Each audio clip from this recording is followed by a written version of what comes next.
Mga kaingat, bakit kaya sobrang trending ito ngayon yung barley grass, no? Marami kasi nag-claim na dahil sa pag-inom nila ng barley, gumaling sila sa kanyang diabetes, nawala yung kanilang gallstone, gumaling sila sa cancer, at kung ano-ano ibang iba. Um, Dahil dito, alamin natin kung ano ba yung mga benepisyo na pwede nating makuha sa pag-inom ng barley grass or barley juice. Number one po na benepisyo is, ang barley grass pala ay napakayaman sa nutrisyon. Um, Ito ay punong-puno ng mga bitamina katulad ng vitamin A, vitamin C, iron, vitamin K, calcium, at mayaman din ito sa chlorophyll. Yung green po na makita sa barley grass. Ano ba yung chlorophyll? Ang chlorophyll ay nakatulong para tanggalin ang mga toxins or nililinis niya yung ating katawan, no? Yung ating dugo. Pangalawa po is, ang barley grass ay nagpapalusog sa ating puso. Dahil ito ay mayroong sangkap na nakatulong para bumaba ang mga blood cholesterol or yung mga bad cholesterol sa dugo, no? So, sobrang ganda niya sa ating puso. Pangatlo po is, pampalakas siya ng immune system.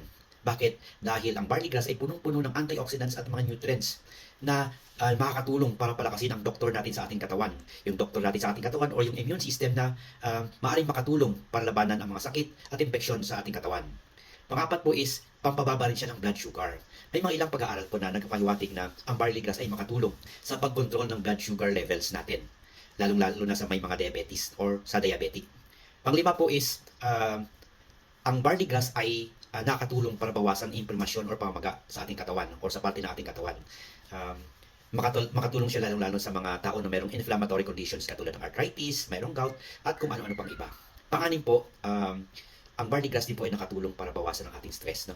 Dahil sa nutrients na taglay nito, ito ay makatulong sa pagkontrol ng stress at pagpapalakas din ng ating mental health, no? And then number 7, dahil sa malakas na or sa mataas na content ng vitamin K at calcium, ang barley grass din po ay nakatulong para palakasin ang ating mga buto. Okay? So, yun po ang mga benefits na makuha natin sa ating barley grass. Pero, take note po, hindi lahat po ng barley grass sa market ay para-pareho. Mayroong maganda, mayroong hindi maganda, mayroong super ganda. So, mag-ingat po tayo sa pagpili ng kung anong klaseng barley grass or kung anong brand ang ating bibilhin. Okay? So, may papakita ko sa inyo na demonstration ng barley grass. So, maaaring makatulong ito kapag kayo ay pipili ng iinumin or ng tatangkilikin na produkto. Okay? Panoorin nyo ang susunod na video. Ako ng may-ari ng company ito. Okay? Tulungan mo kami, ready mo na dyan. Kasi, 3 grams lang po ang ating i-demo. Pareho dyan. Isang hakal lang po dito. Okay? Sabay-sabay natin itong ibabagsak, Camille. Dito po. Tingnan nyo po anong mangyari. Nung ibinagsak na natin, segundo lang yan. Tingnan nyo po, nalaglag na po ang leading brand at yung susunod na mga brand. Itago na natin ito kasi baka magmukha na tayong mukhang pamilyar yung canister na yan. So, hayaan nyo na yan. Tingnan nyo, hindi pa lumulundag ang atin. Kasi po, ang majority po dito, ang 80% lang po, kasi in-extract lang nila 20. Tama po? Yes. Ang natirang 80% ay cellulose. Fiber sa ibang lingwahe. Pampanume. Panglinis sa bituka.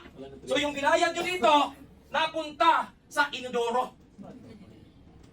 Naintindihan nyo? Yes. 80% kasi nagiging toxic siya. Itatapon mo siya. Naging basura siya. Huwag na kong sisihin, mahal po yun, ha? Kung magkano man yan, di ko alam. Basta 80% ipupupok nila kasi nga cellulose fiber siya. Panlinis, magandang panlinis. Ang na-absorb lang ng sistema mo, 20%. Nasaan yung atin? Tingnan nyo, lumundag na. Di ba pag pupo nyo, maganda ang pupo? Pag minom nun? Yes!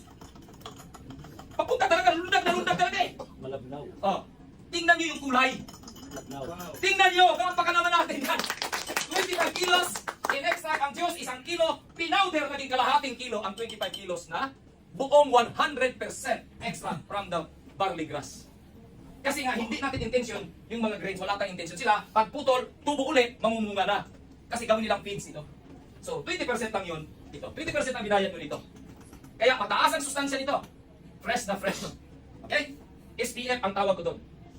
Para maalala nyo lang, anong pagkakaiba ng organic barley grass ng Far East?